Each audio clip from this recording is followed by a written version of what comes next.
We are joined back in studio with what I commonly refer to as King Kael. Kael, thank you for coming back and joining us. You have been ridiculously busy, which I'm dying to unpack and get into the details of. When we left off, it was pre-cycle tour. There were some big ambitions there, and you had a dream of lots of gold medals draping over your chest for the various different track disciplines that you were competing in. How have you been, and how have those goals transpired? Yeah, thanks so much for having me here again. I mean, it's amazing to be back. But I think the first thing we spoke about was the most recent race that I had was, not most recent now, I mean, from last time we spoke, which was Cycle Tour.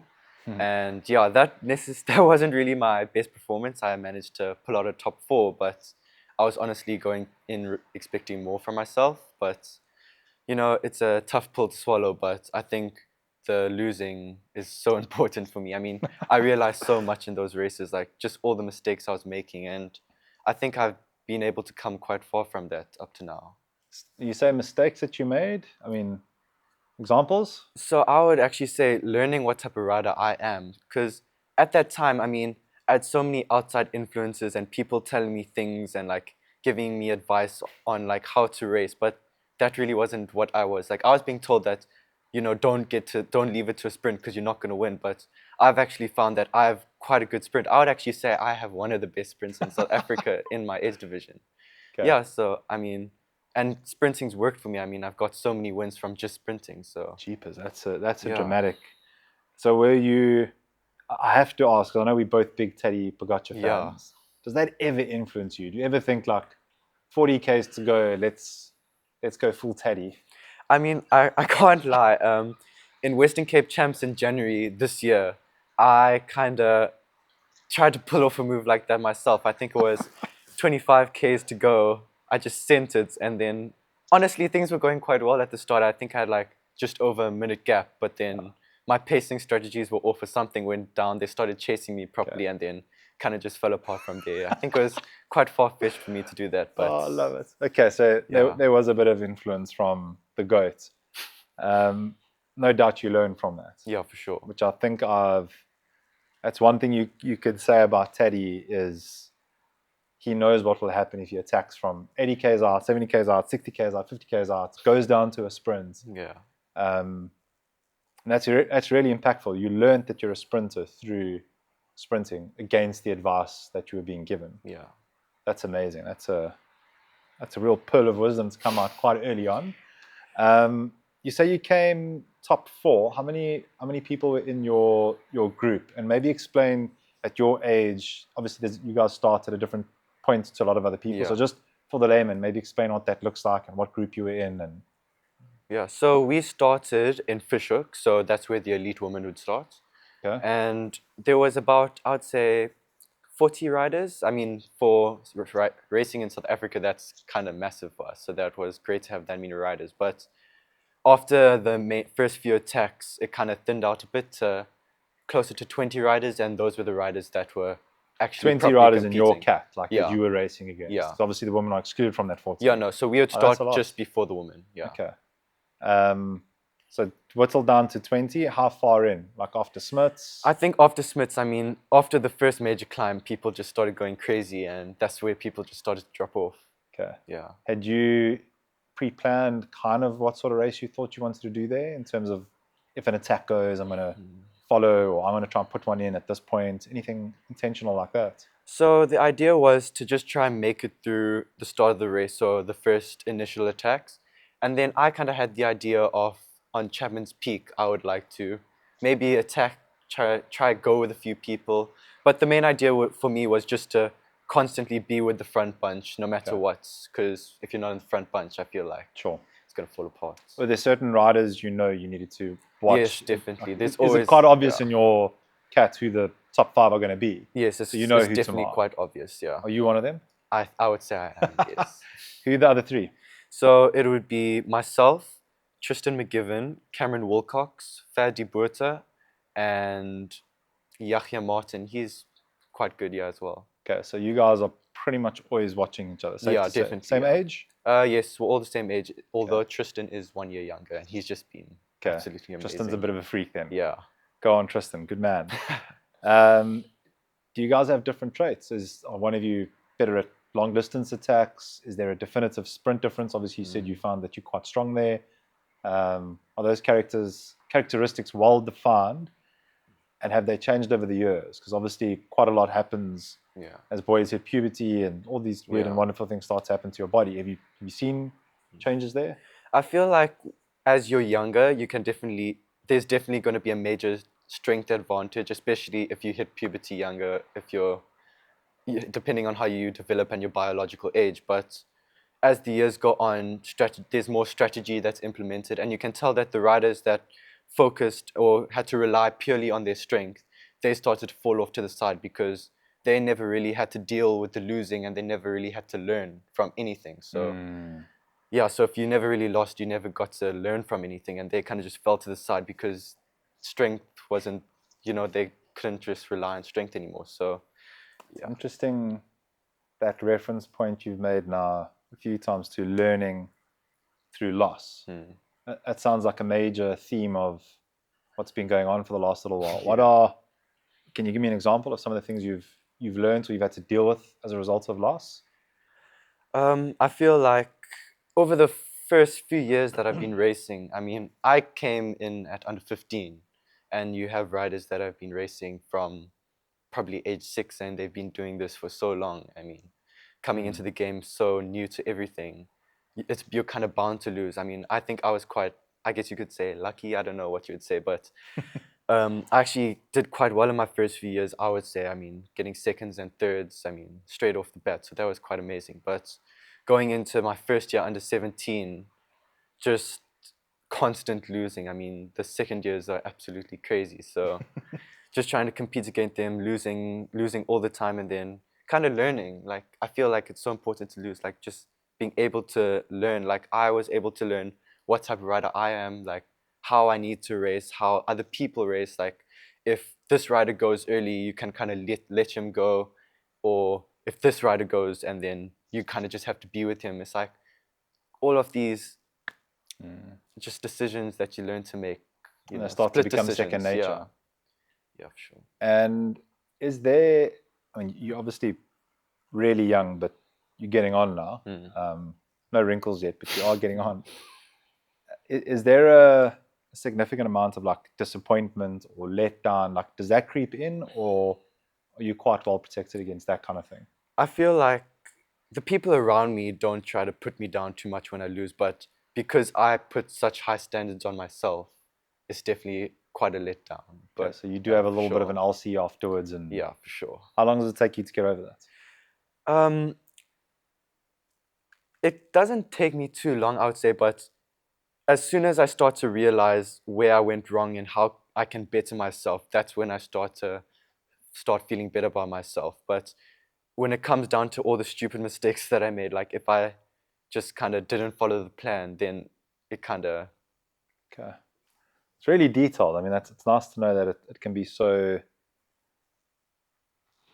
practical. It's not just like you go out there and it's, oh, well, I lost just because. It's actually these things that you could do that can change the outcome. That is a good place to derive hope from. At my level, the races that I'm going to, there's nothing I could have done to change the outcome. It's weird. Like, I associate cycling as a sport that I don't compete in because I could never win. There's no version of events where I'll win. Although having said that half Ironman, I accidentally entered as a relay. We won, and that was a pleasant surprise. Everyone will tell you it doesn't count because it was a relay. Oh yeah, because you said it's a good feeling.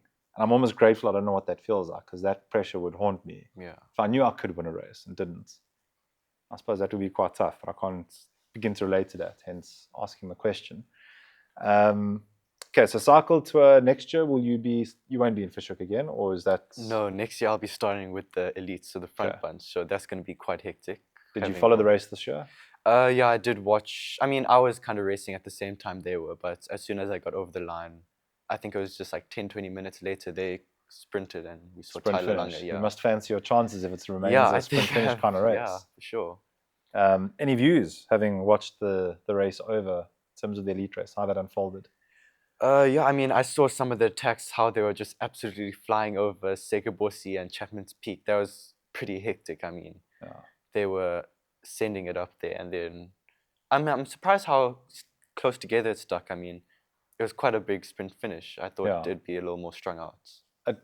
Leading into it didn't look like it was going to be like that. It was like, having spoken to the ASAP guys, and Mark, who was in the thick of things the whole way through it, that race could have gone any way. Yes, for sure, yeah. But it was, for the amount of Arguses I've watched, or cycle tours I've watched, that's the most aggressive I've seen it non-stop. And it can be quite a boring race. Yeah, for sure. Reese McDonald famously says that, the Argus is easy. There's only really three attacks or three hills.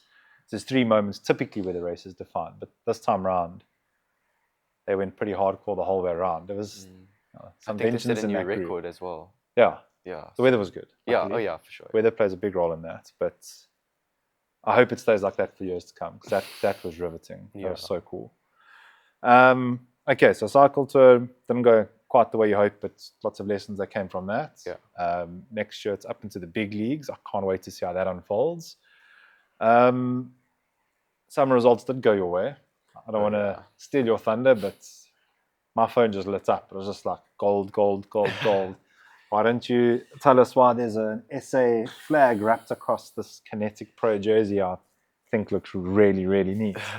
I think about 2 months later, maybe, in April, I competed in SA Track Champs, and that was just amazing for me. I mean, track's not necessarily my main goal, but it's definitely something I do train towards, and I found that I'm actually quite good at, better than I thought I was. And yeah, I mean, things just came together. After figuring out how good I am at sprinting, just being able to watch the guys and just sending it on the last 100 meters and coming around everyone. So that was just amazing. It's such a great feeling. So cool. Yeah. And let's run through what those results were, because there's more than one medal that was put over your. So not a lot of people understand all the different disciplines in track. Myself included. I kind of have learned via Grok, as a result of you doing so well at it, me needing to understand what I'm celebrating. But for the layman, just explain the different disciplines and how you performed in them. So track is actually quite similar to track running in track. So there's different distances. So there's from short distance all the way to long distance. And then there's different types of races. So there'll be points races where every 4 laps, they'll ring the bell, and whoever crosses the line first on that lap gets points, and yeah, so on. So I competed and I got gold in the 1,500 meter sprint, the 500 meter TT, and then the, what did I get? Too many to keep count of. There's 3 actually. Oh, and then the team pursuit. So team pursuit, 1,500 meter and 500 meter TT.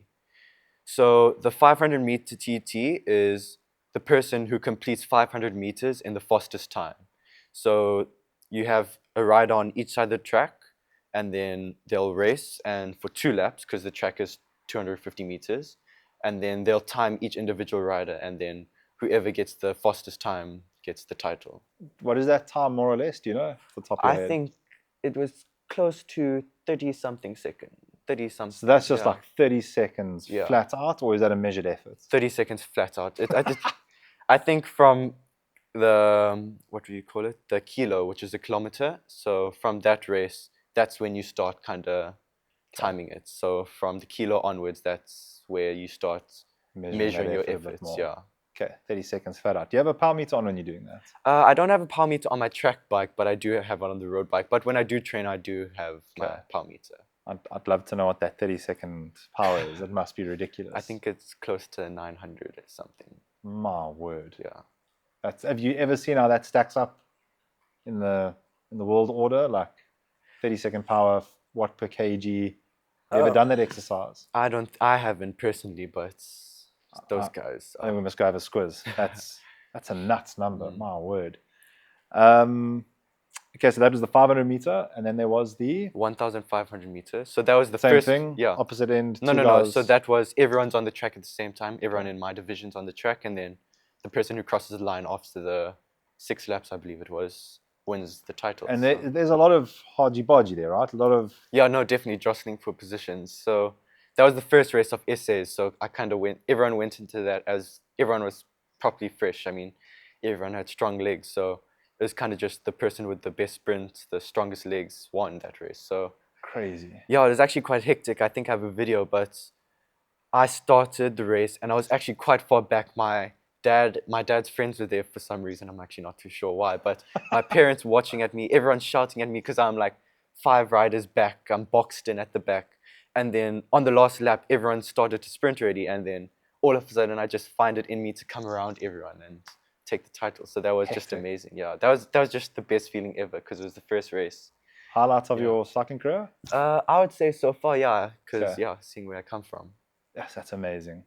Yeah, I can't imagine that. And you say you got a video of that finish? Yeah, I do. Yeah, I mean, I think they posted on essay. Then share it with me so I can definitely will. I can put that. We'll put that as B-roll over it if we can. I'll be editing this one, so my skills are limited. And then what was the other? It was 1,500, 500, and the team sprint. Team sprint. So the team events work a little bit different. So you start off with 3 riders, and everyone starts stationary on one side of the track. And what happens is you all start at the same time, and then you'll sit behind each other once you settle in. Then after every lap, so once the first rider at the front completes his lap, he has to pull off, and then he has to let the next 2 riders go through. And then once the rider at the front has finished his lap, he pulls off, and then the last rider does his final sprint lap. And once that final rider has crossed the line, that's when the timer stops. Yeah. Okay. So how do they measure the winner? Whoever does their lap the quickest? So so it's a team event. So the 3 riders. Okay. So soon as collective time. Yeah, the collective time together. The quickest one out of the 3. Okay. Yeah. So you are the SA champ for under 17 across all 3 of those disciplines. Yeah. And your teammates that were in that team, how did they do across the other disciplines? So I'm pretty sure my teammates got a gold in the match sprint. Okay. So that's when 2 riders go up against each other and for 3 laps. So I'm not sure if you're aware, but when the 2 riders go up against each other, it's known as cat and mouse. So the one rider can kind of track stand on the side of the track, and like they kind of just look at each other, and like they're literally dead still on the track looking at each other, waiting for someone to make a move. And I think you're allowed to stop for like maybe 10, 20 seconds before the commissaire tells you have to keep on going and start racing. That is epic, man. Lots of fun. Yeah, no, it's definitely a lot of fun. Is there a strong connection between your track performance, certainly the jostling with other riders, and what you're doing on the road? You feel like that makes you more competent? I think it definitely does make... I think you can tell from the riders that do mountain bike, they're able to translate those skills onto the road. I find that I'm also able to translate my track skills onto the road. So whether it's just the sprinting form or just being able to be right next to someone and not being afraid if they bump into you a few times, and just being able to stand your ground, kind of, I'd say. Malcolm Langer is a big advocate of that. He's always said track's a good place to fine-tune your skills, especially as a sprinter, and he's arguably one of the greatest, certainly from a South African point of view. Okay, so very successful. So you're a triple SA champ, as it stands. Yes, and then first time ever. Yeah, first time for me. Yeah, I mean, it's amazing. I think congratulations. Thank you so much. In 2023, I got team pursuits. I got gold in team pursuits and team pursuits. Yeah. So that was my first time getting a SA title, but I don't think I counted that too much because at the time there was only 4 strong riders and we were all in the same team. Yeah. You're very critical of yourself, which I like. That's a good thing. Yeah. You'll take a bar when you know you've earned it, but not just for anything. What has that done for your own your perception of yourself in terms of what you believe you're capable of? So there's a lot of riders that kind of have the mentality that they can do everything. I guess it's kind of a childish thing or not being as mature, but I find that I have I don't know how you'd say it, if I know I can do something. So like I can lean towards numbers. If I do a test, like a FTP test, and I know I can hold said watts for a certain amount of time, then I know I can do that, and I can do that. I try got not you. to, like, it's Okay. kind of reality. If I know I can Yeah. do it, I can do it. I'm not going to really believe unbelievable things, That I guess you could say. makes you pushing your limits to redefine what you believe possible. Yeah. A big part of what you got to do for yourself. Yeah. To advance. Yes, so if for you sure. don't know that you can do it, that'll be your It's going to limitation. be a little tougher, yeah. But if you know you can, yeah, that's okay. So this resets that benchmark in terms of what you know you can do. Yeah, so what's the next one? The next goal for me is kind of making it internationally. So Okay. first, I want to try my best to dominate SA Road Champs, which is the biggest thing you could possibly do in South Africa. And then from there, I kind of want to expand to Europe. So I'm headed to Europe, I think, in 2 weeks now. And then that's just going to be kind of icebreaker for me. It's going to be my first time in Europe racing and my first time in Europe in general. So kind of just getting the grounds of everything, just trying to get my way around Netherlands, Belgium, everywhere. So just trying to find out what the type of riding is, who to watch, and yeah, just try to make a name for myself. Yeah. So you specifically going to the Tour of Assen? Yes, yeah. For anyone that doesn't know what that is, how long it is, where it is, maybe just take them through it. And critically, how you enter it. I think that's a big thing not a lot of people are aware of. So the Tour of Assen is in Netherlands. It's obviously in Assen. And it's a 5-day stage race for junior riders. So it's from, I believe, under 13 all the way up to under 19. And it's the same as any stage race. It's just a little shorter. So it's 5 days. The first day, I believe, is a prologue stage to establish who's the leader. In some terms, I guess you could say the yellow jersey. And then from then on, there's going to be crits, time trials, all of those things, just to kind of challenge all the riders and see who's good at what. And then the rider with the shortest amount of time on those 5 days, wins the overall tournament. And then obviously there can be winners of each day. So yeah, so it's definitely much different from what we have in South Africa. Have you done a lot of research on routes, style of riding, narrowness of roads, bunch dynamics? Have you looked into a lot of that stuff, or are you kind of going there and just saying, I'll figure it out when I'm there? So I have actually done my research because I need to kind of get an idea of what things are. So in Netherlands, I think Netherlands and Belgium, the roads are quite flat. I mean, there's no major climbs there. But when there is a climb, it'll be extremely steep climb for like, I would say 30 seconds, and then you're back to flat racing for the rest of the riding. That will lend itself quite well to the 900-watt beast over here. And then the roads, so they will be quite, I guess you could say, thin roads. They're not going to be too big, and there's going to be about 70 to 100 riders sending it down the road. So that's going to be a major adjustment that I'm going to have to make. I can see how a lot of your track is going to translate. I hope, yeah. I hope bunch that's going to dynamic. Help out. Yeah, for sure. The numbers, the power. Yeah. Do you have any idea, certainly in your age group, who some of the front runners might be? And what sort of numbers they're riding? Have you stalked anyone on Strava, seen if they've shared their power data? Or not really? I think as time's gone on, people are starting to get more conservative, and they're starting to be more private about their numbers because of how valuable it is, whether they kind of think they're really good and they're just hiding it from everyone. But yeah, people are starting to hide their stats, and so yeah, people are starting to hide their stats so that you can't. Do you hide yours? From time to time. So my best efforts I try to keep to myself, but if I do get a KOM, there's no hiding that from anyone. Those are hard to come by in Cape Town. Yeah, for sure. There's that Chappies one. I can't wait for someone to go for that. Yeah, that's definitely a goal. Just a local goal sometime. Yeah. There's a handful of people that have theorized that it can be beaten with the concerted effort from a group of like-minded people.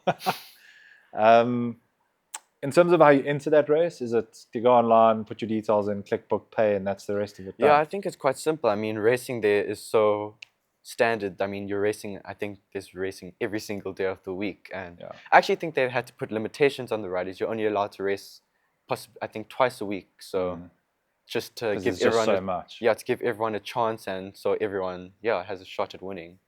What is a realistic goal for this tour? Well, looking at some of the riders that have gone up already, they've been racing in Belgium and Netherlands already. They've been getting top 20s. I don't think I've seen too many people in the top 10 or anything. So I would like to place myself above that. So I would say top 10. If I could get into a sprint, I think I have a very good shot at possibly even top 5 or a podium. Okay. But I think for me, the Get to the mentality sprint. the mentality is always going to be to win. I feel like if you're not going to Good go man. there to win, you're going to waste your time. So yeah, That was a trick question and you passed. so yeah, if I could get a win, that's amazing. But for now, it's just to go in, learn, see how they ride, and yeah, just learn as much as possible. Awesome. I think that's going to be. I can't wait to sit with you once you're back and run over that. Are you there just for the week and then you're back? So I'm there for 2 weeks. So I'm there for a week before just to kind of ride around, have some fun. And then I'll have my race week. And then afterwards, I have a few more days to myself with the family. I think it's my mom's birthday as well. So we're going to spend some time together overseas. And yeah, just enjoy it a lot. Man, that's so cool. Yeah, take the cameras with and make sure you capture that. I think it's going to be a really special trip. This kit looks different from what I'm used to seeing. You guys are normally predominantly yellow with the blue. So what happened here? So as I've said with SA Track Championships, the rider who's won the title is being given the opportunity to wear the SA shirt. So you can see Ryan Gibbons last year when he had his SA kit in the Tour de France. He was riding in the peloton. So during races, when I come across an event that I won at SA Champs, I'm allowed to race in this kit for that race and represent myself as the SA champ. It looks so cool. Yeah, I love it so much. It's so nice. The black and the white just makes everything else pop. What does Kinetic Pro have to say? Have they been very vocal? Are they proud of you? Or so they're quite involved. Yeah, I think they're definitely proud of their younger riders. I mean, myself and my teammates. Yeah, to come through with so many SA titles. I would say in the under-17 division, Kinetic Pro has been dominating. So I think they definitely appreciate it a lot, and they're very grateful to have us. They're doing such incredible work. Yeah. It's we through the podcast, I'm meeting more and more people. Yeah. That are touched by the work that they do, and I don't think anyone actually realizes just how much these guys do in changing people's entire worlds. Yeah, for sure. As well as honing talent like yours and getting it super sharp and capable of winning SA titles. It's I do want to get them on specifically, the founders to come and have a chat. But well done on that. I absolutely love this. So can you wear that just like on the road?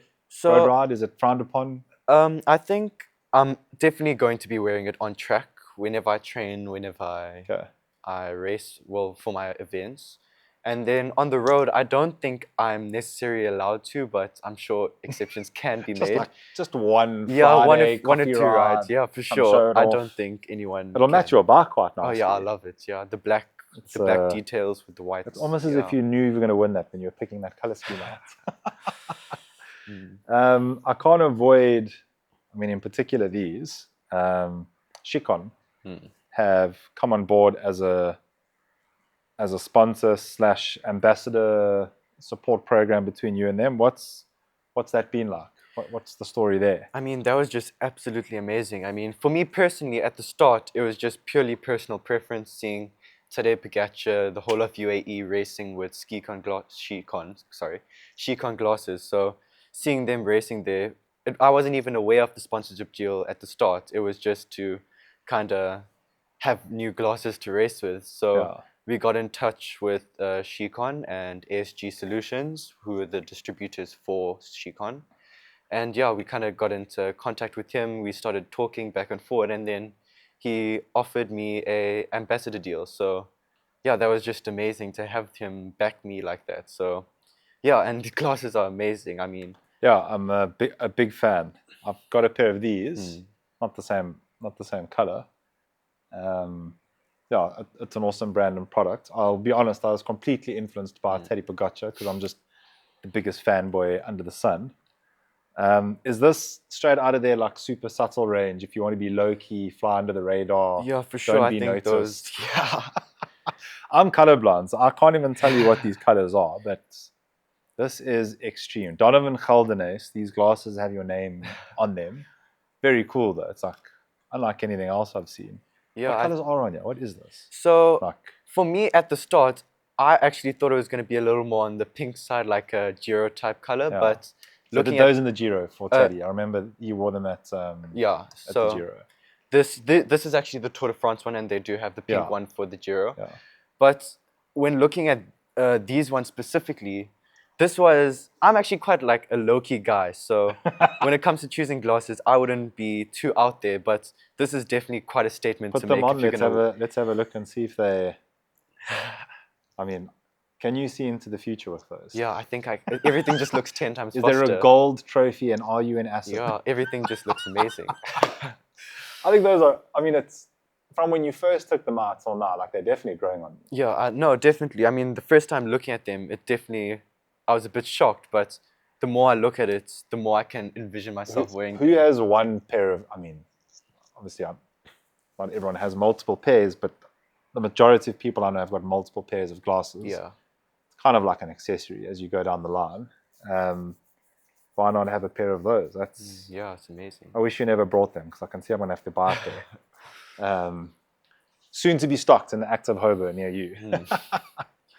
And as far as the other brands go that you work with, is there any other breakthroughs there? I know I don't know how, when you were last year, you didn't have the new bike yet, so No, we had it coming on the way, but it hadn't been delivered en yet. route. So Yeah. we can cut to a B-roll of that. So there was a change from the 24, so that's now the Evo Plus 25. Any notable difference there? Standover height was slightly lower. It is 120 grams lighter. I stand corrected, depending on the size of the frame. It's 100 to 150 grams. Anything notable or not really? For me, the first thing I noticed was the handlebars. I mean, the one-piece handlebar that it comes with, it's just definitely more of a sleek design with the curviness of the stem. I like that a lot. It is noticeable. And Much then, sleeker. yeah, and then also just the customability on the website, just how you're able to customize everything. I mean, that bike was like the amount of options I could choose from choosing colors, from the top tubes to the wheels, even everything was just purely customizable, and I think it helps show who I am, and like, you're able to customize it. It was nice to do that one ground up. Is the first bike that you had is obviously from stock that we had. Yeah. Unfortunately, that bike had a run-in with a certain vehicle. Yeah. So it was cool to get to go through that process with you. You didn't go too bonkers with it. You went. I think I kept it. You went classy simple, yeah. and reliable, black and white. Yeah, sometimes that can just be the best. I mean, I think for me the white was matches the kit so nice. Yeah, I love it so much. I think the white was a bit more outwards for me. I mean, I'm more of a subtle guy, but I love it so much. I definitely love it so much. Yeah. And that logo is the piano black, so it's quite. Yeah. It does pop quite nicely. Yeah, that's it does. The piano black on the bottom of that there. Yeah. Not the sides. After Assen, what does the rest of the year look like? So after Assen, I have two major races. I would say they're my biggest races of the year. Mainly being SA Road Champs.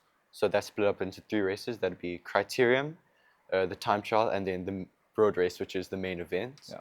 And then just before that, I think I have SA Omnium Champs, which is on the track. I think it's in Gauteng. Is Road Champs in Joburg again?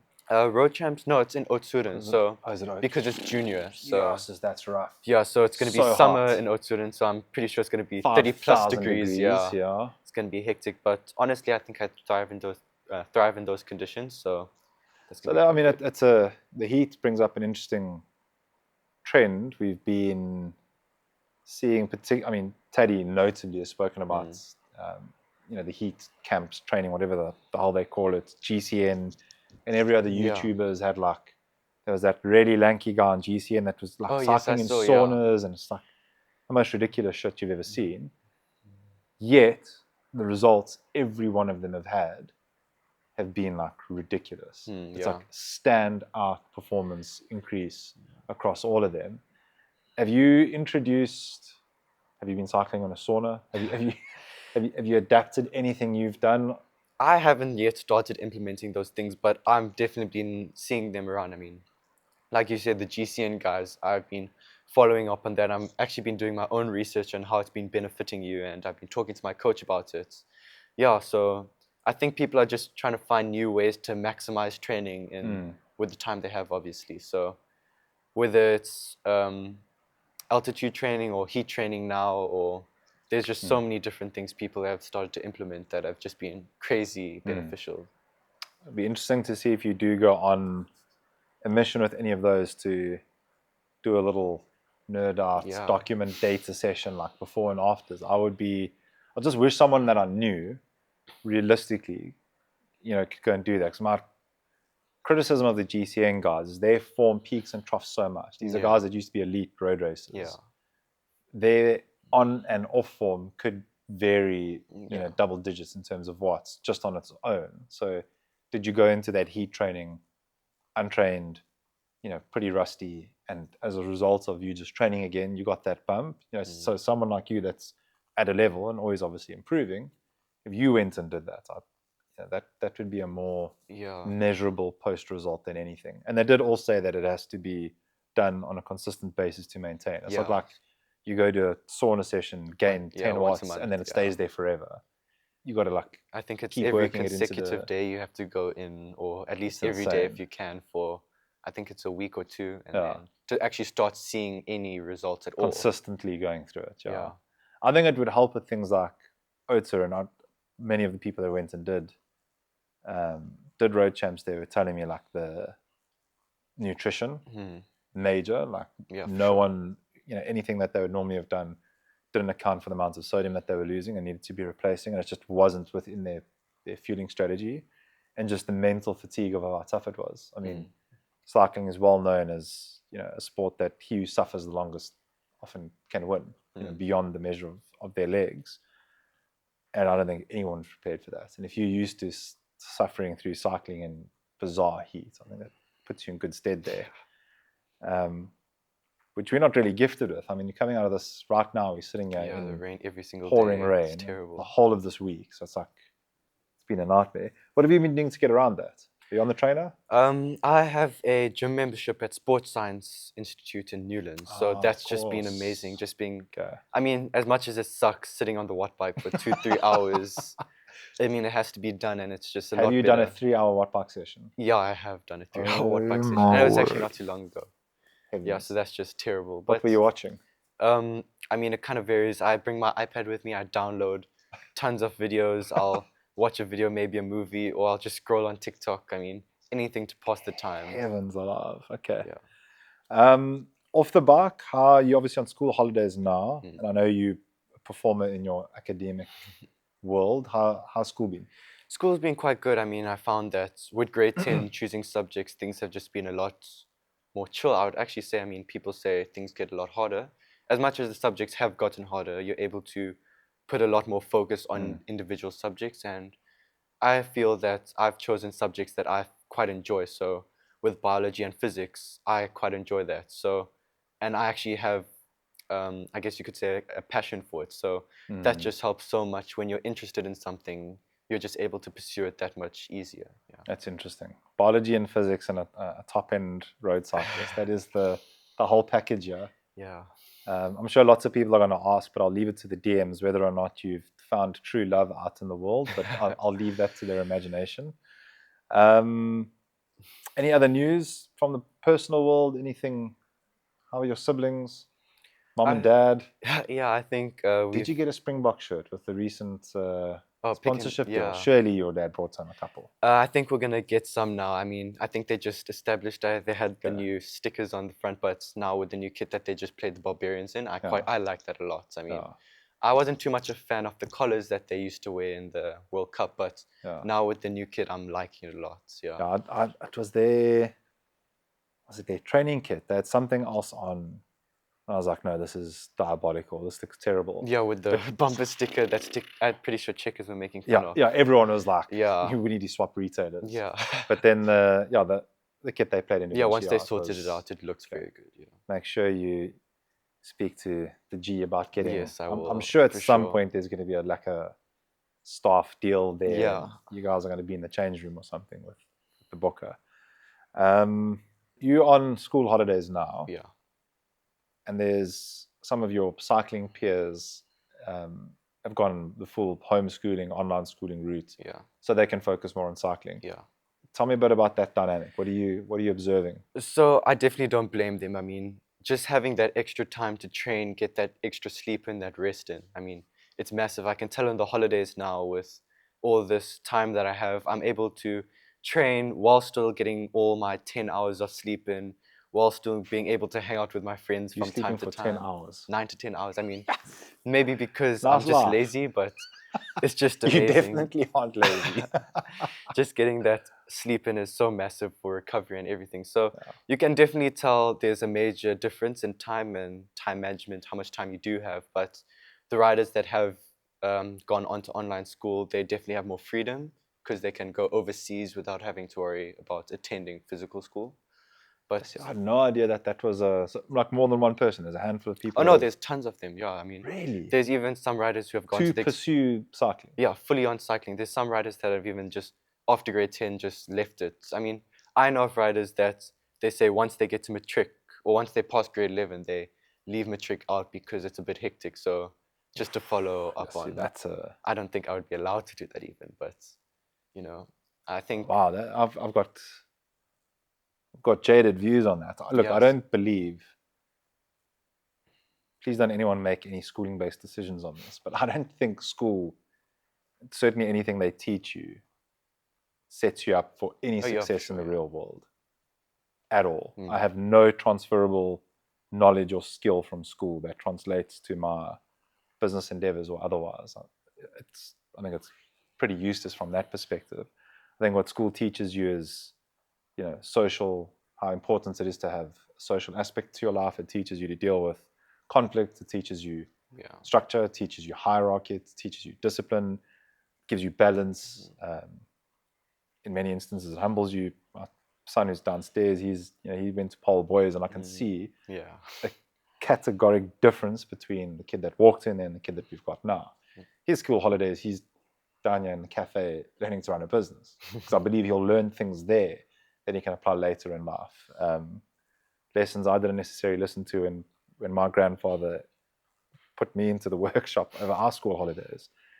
But to leave, to not have, to not finish matric, I don't think that's. I mean, I certainly wouldn't let our kids do it, even if they had the capability to be at the top end of a sport. You just never know what could happen. Yeah, I mean, I feel like you could go back and finish matric. Yeah, I personally wouldn't be allowed to. I definitely know I wouldn't be allowed to. But I feel like with the risk of the sport, I mean, I'm not saying that parents said you could drop out now and go all in on cycling. I don't even know if Hand on your heart, would you? I don't think I would. I mean, first of all, on the the social side of things, I mean, being able to see your friends every day, just to have that enjoyment. But on the other side, cycling is definitely one of the more dangerous sports. There's people that died or have broken legs, and that's their career gone. So if you don't have anything to back that up, you're kind of screwed. I mean, I'm not saying that don't believe in yourself and don't believe that you can achieve, but definitely have a backup plan, because things do happen. Yeah. That's crazy. I had no idea. I mentioned earlier there's a good friend of ours whose son is on the verge of, or may already have, inked a big deal in his professional athletic career. I don't want to lend to any specific examples of who he might be, but something that I can see from that in a country that takes the sport very seriously and looks after and nurtures talents athletically from a very young age. School is non-negotiable. Non-negotiable. Yeah, for sure. No matter who you land up with, no matter where the contract is signed, no matter what club you're in, or academics is non-negotiable. So in a country that is extremely developed, and takes their sport extremely seriously to say that academics is non-negotiable. I think you can draw on that to say people have already figured out that that's not necessarily a good idea. Yeah. And then what if you don't make it? Like, Yeah, I mean, you yeah, see that's the just riders like- going to work in bike shops because that's all they know. that's my worst. There's no shame in working in a bike There's shop. no, for Like, sure. absolutely not. But someone dreams to land up, Mm. you know, selling stuff in a bike shop for the rest of their life. Yeah. That's, yeah. Lots of food for thought. Kael, it's been great to have you. It's always enlightening. You've left me with so much food for thought on these kids that have gone all in on their cycling careers. It's a sign of the times. Yeah. People think that that's what's required. Best of luck Yeah, thank you for so that trip much. to Assen. I can't wait. I think you're going to surprise yourself and many others. But regardless of what happens out there, I think you're strong enough in your mind to absorb and to learn and to enjoy what's there. Yeah. Most importantly, have the best time with your mom and dad. Yeah. I hold them in such a high regard. Those are the most incredible human beings I've ever come to meet. I know that you know that. Make memories there more than anything else. Gold will be lekker, so Yeah, for sure. go for it. And yeah, look forward to having you back here and doing some rides from the cafe down below. Yeah, for sure. I mean, I'll definitely be running back here as soon as I get back. I think you're going to miss the food. Yeah, for sure. I mean, things are going to be great in the Netherlands. I mean, I'm a bit worried about the language barrier, but I'm sure I can overcome that. How's your Afrikaans? It's a bit touchy, but Nie so goed nie. not too good, yeah. But I think I'll figure it out somehow. I mean, that's how I live. If you live. You won't be the first or the last Yeah, for sure. Englisman to go there. You'll be fine. I think you'll see how close how much of that Afrikaans. It's not the same. It's like, I know that, but you're able so to pick close. up on a few like things. You really can. Like you'll kind of know what's going on in the conversation. For sure, yeah. But I think people are very accommodating there. Very, very, very nice people. If they can see you don't know, they'll adapt and they'll speak to you in English from the little bit that I know. Yeah. Someone you're competing against, probably not. Sure, best of luck. Good luck. Thank you Enjoy so that. much. Thanks for coming in. Thank you for having me.